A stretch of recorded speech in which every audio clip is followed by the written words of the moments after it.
ওমানের শ্রম বাজারে স্বচ্ছতা আনতে এবং কর্মীদের অধিকার সুরক্ষায় ওমান সরকার একটি নতুন শ্রম আইন কার্যকর করেছে, যার অনেকগুলো ধারা 2026 সালের মধ্যে পূর্ণাঙ্গভাবে বাস্তবায়িত হতে যাচ্ছে। 2026 সালে ওমানে কর্মরত বা গমনেচ্ছুক প্রবাসী কর্মীদের জন্য নিচের পরিবর্তনগুলো সবচেয়ে গুরুত্বপূর্ণ। পেশাগত লাইসেন্স, প্রফেশনাল লাইসেন্স বাধ্যতামূলক। 2026 সালের 1 জুন থেকে ওমানে বেশ কিছু টেকনিক্যাল ও দক্ষ পেশায় কাজ করার জন্য প্রফেশনাল প্র্যাকটিস লাইসেন্স থাকা বাধ্যতামূলক করা হয়েছে। প্রভাব: এই লাইসেন্স ছাড়া ওই নির্দিষ্ট পেশাগুলোতে নতুন ওয়ার্ক পারমিট ইস্যু বা পুরনো পারমিট রিনিউ করা যাবে না।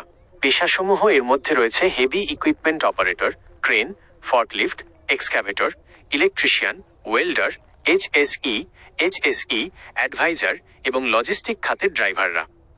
2. বেতন ছাড়াই বরখাস্তের নতুন নিয়ম। নতুন আইনে মালিকপক্ষকে কিছু ক্ষেত্রে বিশেষ ক্ষমতা দেওয়া হয়েছে। যদি কোনো কর্মী কাজের লক্ষ্যমাত্রা, টার্গেট বা মান পূরণ করতে ব্যর্থ হন, তবে মালিক তাকে বরখাস্ত করতে পারবেন। তবে এর আগে কর্মীকে 6 মাসের একটি প্রশিক্ষণ সময় দিতে হবে। এই সময়ে উন্নতি না করলে তবেই ছাঁটাই করা যাবে। 3. পাসপোর্ট ও ব্যক্তিগত নথি সংরক্ষণ। নতুন আইনে কঠোরভাবে জানানো হয়েছে যে মালিকপক্ষ কর্মীর পাসপোর্ট বা কোনো ব্যক্তিগত কাগজপত্র জব্দ করতে পারবে না।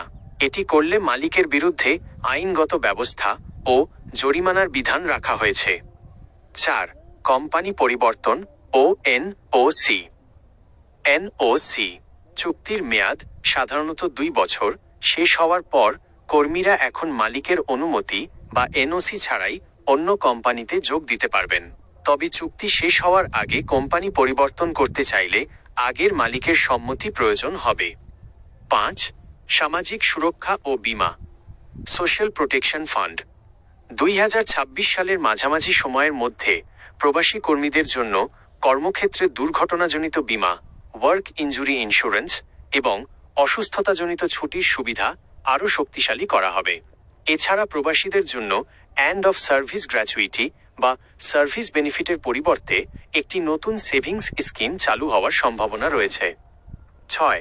নির্দিষ্ট কিছু পেশায় নিষেধাজ্ঞা, ওমানাইজেশন। ওমান সরকার তাদের স্থানীয় নাগরিকদের কর্মসংস্থান বাড়াতে 2026 সালের মধ্যে আরও কিছু পেশায় প্রবাসীদের নিয়োগ নিষিদ্ধ করতে যাচ্ছে।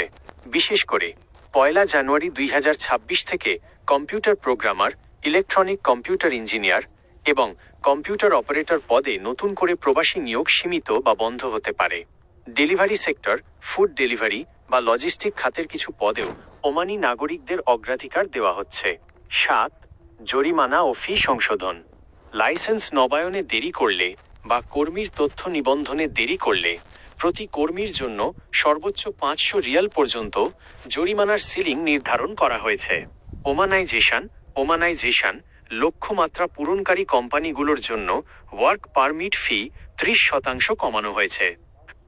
আপনি কি ওমানের কোনো নির্দিষ্ট পেশার, যেমন ড্রাইভিং বা কনস্ট্রাকশন, বর্তমান অবস্থা বা লাইসেন্স পাওয়ার পদ্ধতি সম্পর্কে জানতে চান?